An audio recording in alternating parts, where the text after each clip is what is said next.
thing with motorsports is there are no retail. AK அவங்க இப்போ ரீசெண்டாக கொடுத்த இன்டர்வியூவில் நிறைய விஷயம் ட்ரோல் ஆச்சு, பரவலாக ஸ்ப்ரெட் ஆச்சு. ஆனால் ஒரு பெரிய விஷயத்த ரொம்ப சிம்பிளாக சொல்லிட்டு போயிட்டாருங்க. அது எந்த அளவுக்கு ரீச் ஆச்சுன்னு தெரியல. அந்த பாயிண்ட்ஸை பற்றி தான் நம்ம இந்த வீடியோவில் பார்க்க போகிறோம். வெல்கம் டு கதைப்போமா talks. Fame is like a drug. It can be like a drug sometimes, அந்த சக்ஸஸை கூட நான் ரொம்ப பர்சனலாக எடுத்துக்கிட மாட்டேன். I don't take it too personal. எனக்கும் சக்ஸஸ்க்கும் நல்ல ஒரு கிளாஸ் சீலிங் வச்சுட்டு Keep that like have a glass ceiling, நல்லா என்ஜாய் பண்ணுவேன். So yeah, I enjoy that, but I don't. ஆனால் அதை டச் பண்ணுறதுக்கோ இல்லை அதனால இன்ஃப்ளூயன்ஸ் ஆகிடக்கூடாதுங்கிறதுல ரொம்ப கான்ஷியஸாக இருப்பேங்கிற ஒரு பெரிய விஷயத்த ரொம்ப சிம்பிளாக சொல்லிட்டாங்க. I don't want to touch it, I don't want to be influenced by it. And அவர் சொல்கிறது 100% கரெக்டுங்க.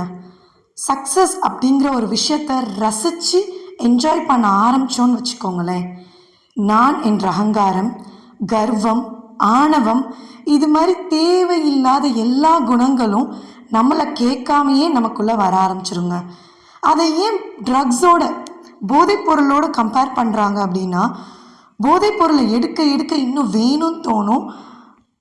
அதே மாதிரி தாங்க சக்ஸஸும். ஒரு தடவை அதை என்ஜாய் பண்ணி ரசித்து அனுபவிக்க ஆரம்பிச்சிட்டோன்னா இதுக்கு மேலே இன்னும் சக்ஸஸ் ஆகணும்னு ஓட ஆரம்பிப்போம். அது என்னமோ நல்ல விஷயந்தான். ஆனால் சக்ஸஸ் இல்லாமல் நம்மளால் இருக்கவே முடியாதுங்கிற ஸ்டேட்டுக்கு கொண்டு போய் விட்டுரும். நம்மளும் மனுஷங்க தானே, லைஃப்பும் ஒரு கேம் மாதிரி தான். சம்டைம்ஸ் சறுக்கி விழ சான்ஸ் இருக்குது. ஆனால் அந்த ஃபெயிலியரை கூட நம்மளால் கான்ஃபிடெண்ட்டாக ஹேண்டில் பண்ண முடியாத அளவுக்கு அது கொண்டு போய் விட்டுரும்.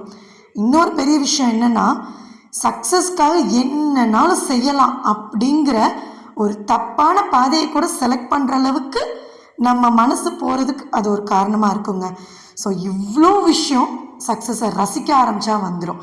அதே இது அந்த சக்ஸஸ் பாராட்டு வரும்போது என்ஜாய் பண்ணிவிட்டு அதை ஓரமாக அவர் சொல்கிற மாதிரி வச்சுட்டு நம்ம வேலையை பார்த்துக்கிட்டே இருந்தோன்னு வச்சுக்கோங்களேன், ஒரு டிஸ்டர்பன்ஸும் கிடையாதுங்க. ஸோ புகழ் பாராட்டுக்கு துள்ளி குதிக்கவும் வேண்டாம், அது நம்மகிட்ட தான் இருக்கும்னு இருக்குமா பிடிச்சிக்கிடவும் வேண்டாம். வரும்போது அதை நல்லா சந்தோஷமாக என்ஜாய் பண்ணிவிட்டு அடுத்த டாட்டா பை சொல்லிட்டு நம்ம வேலையை பார்த்துக்கிட்டே இருக்கணுங்க. புகழ் வந்தால் மகிழ்ச்சியாக இரு, ஆனால் அதில் மாட்டிக்கொள்ளாதே.